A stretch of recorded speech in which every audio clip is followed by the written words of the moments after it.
Halo semuanya, jadi kembali lagi sama aku bakal membawakan mengenai peristiwa apa aja sih yang terjadi pada demokrasi era 1965 sampai 1998, yaitu era Presiden Soeharto. Nah, setelah terjadinya gerakan 30 September 1965, pada era ini terjadi ketidakstabilan politik di Indonesia. Nah, di sini aku bakal ngejelasin hal-hal apa aja sih yang menjadi penyebab ketidakstabilan politik di Indonesia pada tahun ini. Yang pertama pastinya setelah terjadi peristiwa gerakan 30 September 1965 dan pergeseran kekuasaan. Hal ini dilatar belakangi dan di situasi politik era Soekarno pada awal 1960-an sampai digantikan oleh Presiden Soeharto, seperti yang sudah pernah aku jelaskan di video sebelumnya. Untuk hal lainnya, terjadi kelahiran Orde Baru dan pembentukan pemerintahan otoriter. Orde Baru dan janji stabilitas setelah memegang kendali atas Angkatan Darat dan memanfaatkan momentum pembersihan PKI, Soeharto memaksa Presiden Soekarno untuk menandatangani surat pemerintah 11 Maret atau biasa yang dikenal Super Semar pada tahun 1966 yang memberi wewenang kepada Soeharto untuk menjaga keamanan. Sistem pemerintahan terpusat dan otoriter dalam upaya mempertahankan kekuasaan. Soeharto dan Orde Baru mengadopsi sistem pemerintahan terpusat dan menghilangkan hak-hak politik rakyat. Kebijakan politik dirancang untuk mengamankan posisi Golkar sebagai partai yang mendukung pemerintah.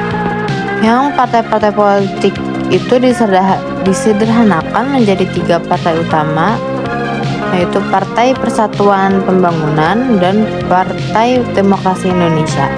Proses politik dikontrol ketat untuk memastikan Golkar selalu menang dalam setiap pemilihan umum. Setelah itu ada juga represi terhadap kebebasan politik dan hak asasi manusia. Penindasan oposisi politik, setiap bentuk oposisi terhadap pemerintahan Soeharto dan Orde Baru ditekan dengan tindakan represif.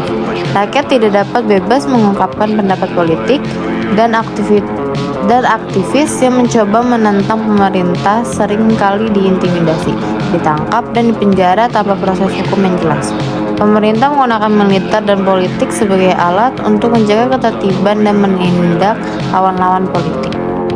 Adapun kontrol ketat terhadap media. Pemerintah mengontrol media massa secara ketat, terutama dalam hal pemberitaan yang berkaitan dengan pemerintah atau militer. Pers yang kritis terhadap pemerintah dapat dihentikan izinnya.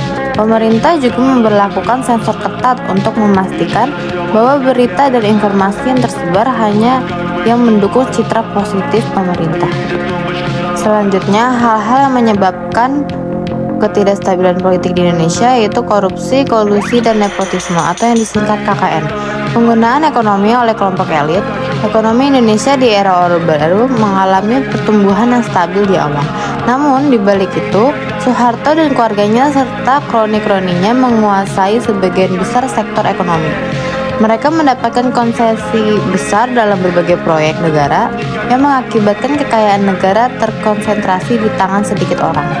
Dampak KKN terhadap perekonomian yaitu praktik-praktik korupsi ini mengakibatkan ketidakefisienan ekonomi.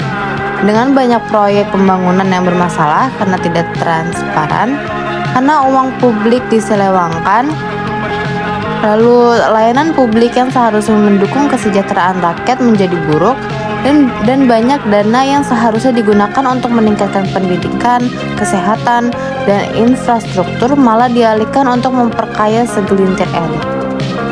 Di tengah-tengah pertumbuhan ekonomi, ketimpangan sosial meningkat tajam. Mayoritas rakyat hidup dalam kemiskinan, sementara kekayaan negara dinikmati oleh sebagian kecil elit. Ketidakadilan ekonomi ini menyebabkan ketidakpuasan yang meluas di masyarakat, meskipun saat itu sebagian besar masyarakat tidak menyuarakannya secara terbuka karena tekanan dari pemerintah. Untuk peristiwa selanjutnya, itu ada peristiwa krisis ekonomi Asia pada tahun 1997 sampai 1998. Tidak hanya terjadi di Indonesia, Pada pertengahan 1997, Indonesia dan negara-negara Asia Tenggara lainnya mengalami krisis finansial besar.